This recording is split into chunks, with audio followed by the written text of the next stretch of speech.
Assalamualaikum warahmatullahi wabarakatuh. Puji syukur kehadirat Allah Subhanahu wa Ta'ala.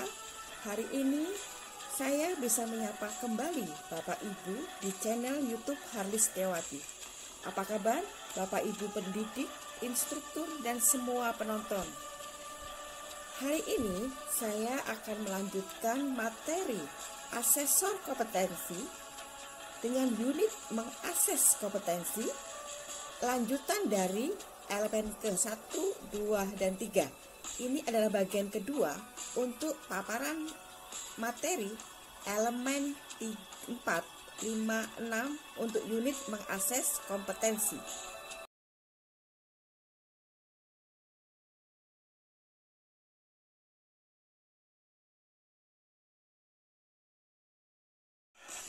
Langsung saja untuk elemen keempat, yaitu membuat keputusan assessment ya.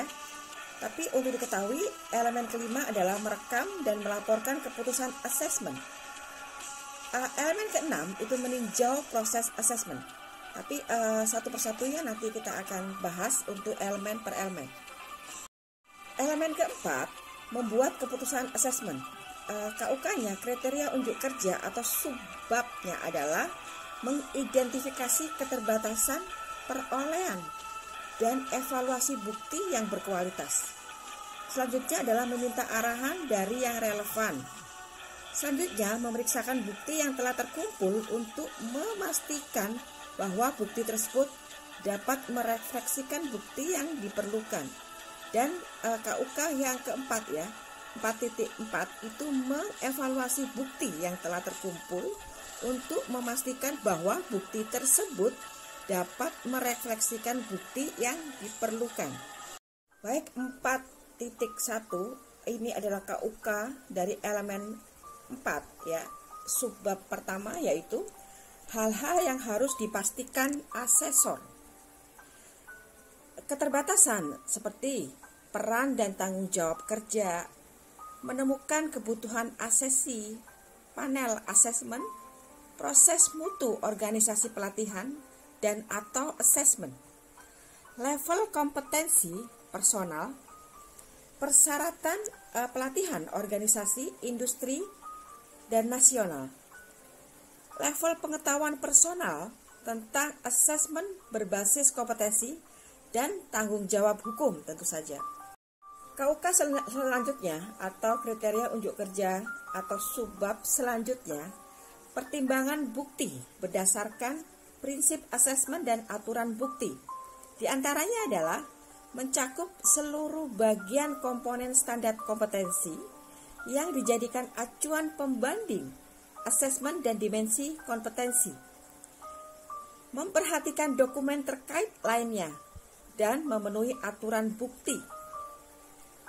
Memutuskan keputusan dibuat oleh asesor berkaitan dengan pencapaian kompetensi terhadap prinsip asesmen dan aturan bukti. Selanjutnya, keputusan yang dibuat asesor berdasarkan bukti yang dikumpulkan adalah direkomendasikan kompeten atau belum kompeten. Kriteria unjuk kerja selanjutnya 4.4 yaitu dalam membuat keputusan asesmen, kebijakan dan prosedur, sistem asesmen yang relevan, dan pertimbangan organisasi atau hukum atau etika yang digunakan. Ini adalah yang keempat ya. Dan yang kelima adalah 4.5, umpan balik yang jelas dan membangun terkait keputusan asesmen yang diberikan kepada asesi dari asesor, dan bila diperlukan dikemukakan pula rencana tidak lanjut. Nah, ini rencana tidak lanjut jika memang peserta itu belum memenuhi persyaratan ya, tugasnya mungkin. Nah, seperti apa rencana tidak lanjut ini? Kesenjangan kompetensi pelatihan lanjut, peluang praktek tambahan, ya, peluang asesmen tambahan atau peluang pengumpulan bukti tambahan, fasilitas individual jika diperlukan, pengalian ke dukungan spesialis. Ini Bapak Ibu jika mungkin harus mengulang kembali uji kompetensi, ini yang diperlukan ya Bapak Ibu. Jadi kalau mengulang nggak ada masalah, tetap diikutin saja.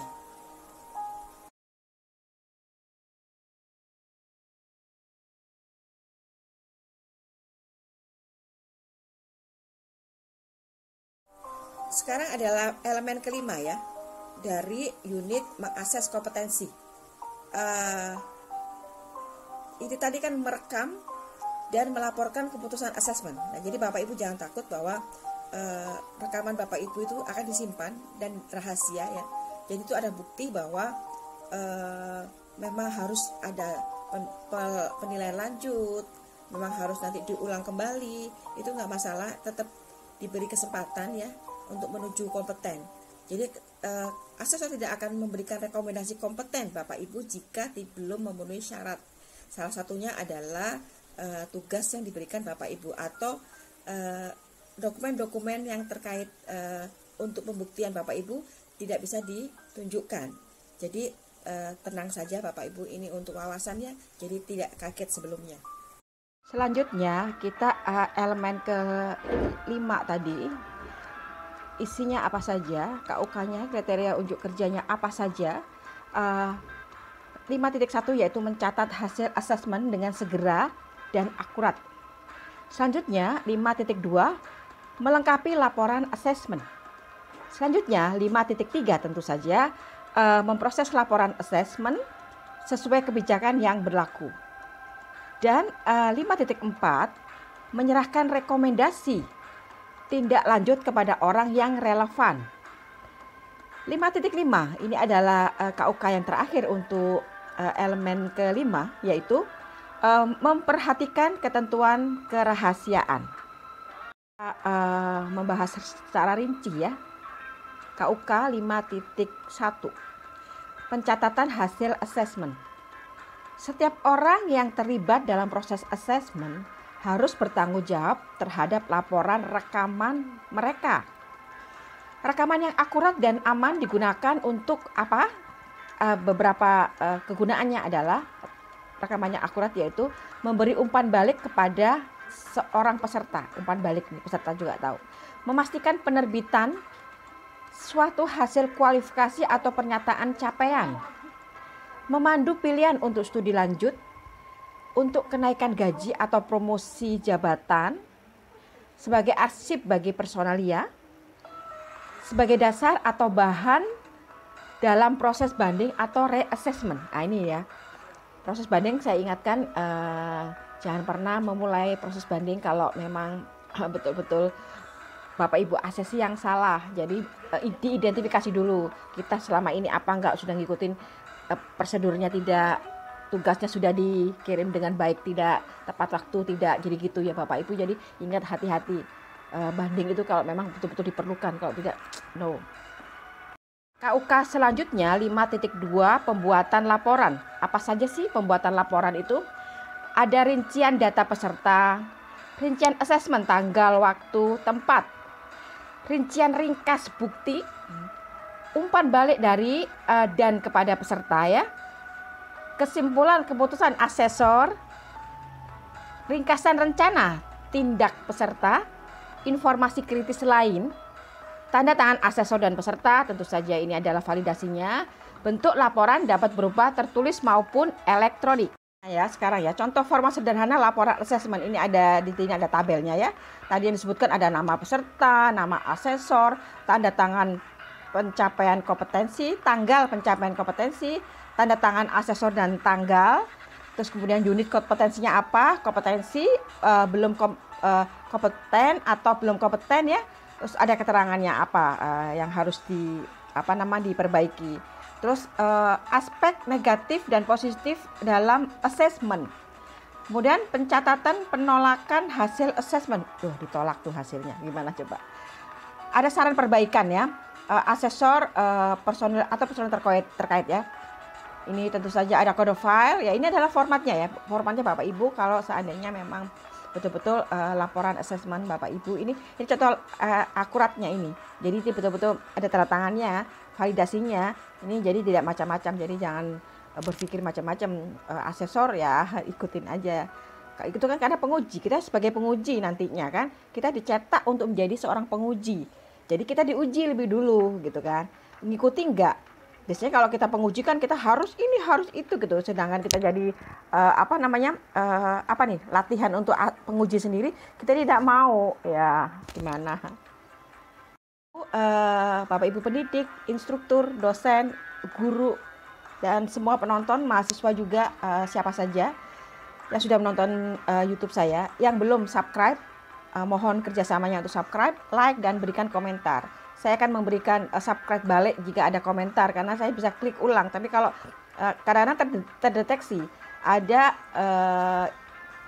subscriber baru masuk, otomatis saya akan subscribe ya, subscribe kembali. Tapi kalau tidak ada notifikasi saya tidak tahu.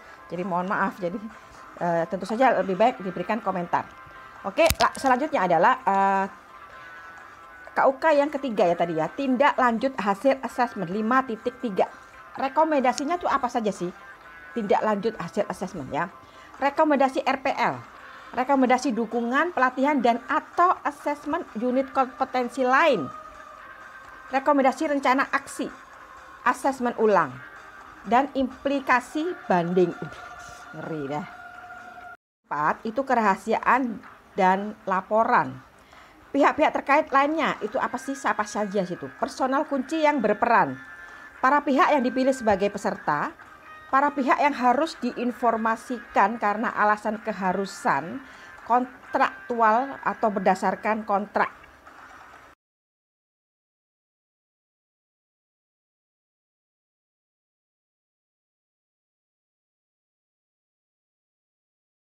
Baik, untuk elemen berikutnya adalah elemen 6 untuk unit mengakses kompetensi ya. Ini elemen ke-6 adalah meninjau proses assessment. Sebelumnya saya akan ngasih opini atau wawasan apa sih asesor itu. Asesor kompetensi Bapak Ibu ini sebagai profesi penguji ya. Penguji apa? Tentu saja teknisnya harus ditambahin. Saya sebagai penguji apa misalnya? Saya penguji TOT, instruktur, otomatis saya mempunyai asesor kompetensi dan teknisnya TOT. Terus kemudian saya mau menambah lagi untuk bidang lain, kewirausahaan, saya asesor dan teknisnya adalah asesor kewirausahaan. Menambah lagi apa, pemasaran, saya harus menambah syarat teknisnya pemasaran. Asesornya satu ya pengujinya, tapi ini ininya apa namanya? Nah, TOT ini untuk instruktur apa? Instruktur dan pemasaran, instruktur dan kewirausahaan gitu ya. Terus apa lagi? Human capital, oke, human resources management, manager, atau apa lagi? Teknik menulisnya. Kita bisa sebagai instruktur dan sebagai asesor karena saya mempunyai sertifikasi instrukturnya dan sertifikasi untuk pengujinya. Jadi begitu ya Bapak Ibu, untuk diketahui saja. Adalah untuk elemen pertama, KUK untuk elemen pertama ya, elemen 6 KUK pertama 6.1 yaitu kaji ulang proses assessment. Asesor bersama dengan asesor lainnya serta koordinator assessment perlu melakukan kaji ulang terhadap proses assessment yang telah dilakukan dan dapat menginformasikan atau melakukan perbaikan secara bersama-sama. Selain itu, asesor juga perlu mendiskusikan assessment dengan setiap orang yang terlibat dalam proses termasuk klien, yaitu manajer, supervisor, pimpinan, dan mentor di tempat kerja. Subjek spesialis masalah teknis dan ahli bahasa Inggris dan matematika. Ini kalau yang ada hubungannya ya, tadi kan berdiskusikan assessment dengan setiap orang yang terlibat dalam proses ya. Ini.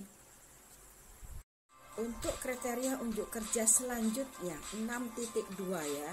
Jadi masih tetap dalam elemen yang ke-6 dari unit kompetensi, asesor kompetensi. Mengakses kompetensi ya, nama unitnya. Yaitu dokumen hasil kaji ulang. Dokumen hasil kaji ulang. Asesor dapat merefleksikan praktek assessment dengan beraneka cara, termasuk ya, menanyakan secara kritis kinerja Anda sendiri, melakukan diskusi dengan para asesor lainnya dan para koordinator assessment, mencari umpan balik dari peserta dan atas assessment Anda ya, dan mencari umpan balik dari rekan kerja atas assessment Anda. 6.2 tinjauan didokumentasikan dan direkam sesuai dengan kebijakan dan prosedur sistem assessment yang relevan serta persyaratan organisasi atau hukum atau etika ya. 6.3 keterampilan kematangan berpikir atau refleksi secara mandiri digunakan untuk meninjau dan mengevaluasi praktek assessment. Berikutnya adalah formulir tinjauan proses ya. Ini ada template-nya. Aspek yang dikaji ulang apa saja proses assessment-nya. Pemenuhan terhadap prinsip-prinsip assessment ya. Valid, reliable, fleksibel, dan fair. Nah, kemudian aspek yang dikaji ulang itu konsistensinya apa? Konsistensinya ada apa saja yang sudah dilakukan, seperti pemenuhan terhadap dimensi kompetensi, task skill, task management skill, contingency management skill, dan environment management skill. Ini yang 5 dimensi yang harus kita unsur-unsurnya ya. Kriteria apa saja yang akan dikaji ulang ini? Apakah memenuhi terhadap 5 dimensi kompetensi tersebut?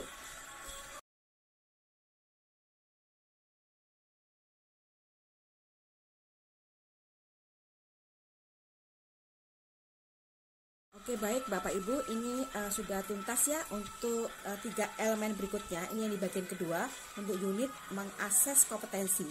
Ini adalah elemen keempat, kelima, dan keenam. Jadi sudah tuntas, sudah lunas, selesai. Saat ini Bapak Ibu sudah siap untuk melakukan kembali RCC jika memang waktunya untuk perpanjangan. Tapi yang untuk memulai awal Bapak Ibu sudah mempunyai gambaran. Ini sudah 2 unit yang saya sampaikan kemarin. Sudah 3 video ya. Nanti satu lagi video untuk unit selanjutnya ya. Apakah cukup 1 video atau 2 video, tapi tunggu nanti ya. Oke, terima kasih. Jangan lupa Bapak Ibu subscribe, like, dan memberikan komentar. Oke, terima kasih untuk penonton setia semuanya. Semoga ini bermanfaat. Dan Bapak Ibu, terima kasih atas perhatiannya. Mohon maaf ada salah kata dan kekurangan. Bapak Ibu, wassalamualaikum warahmatullahi wabarakatuh. Salam kompeten.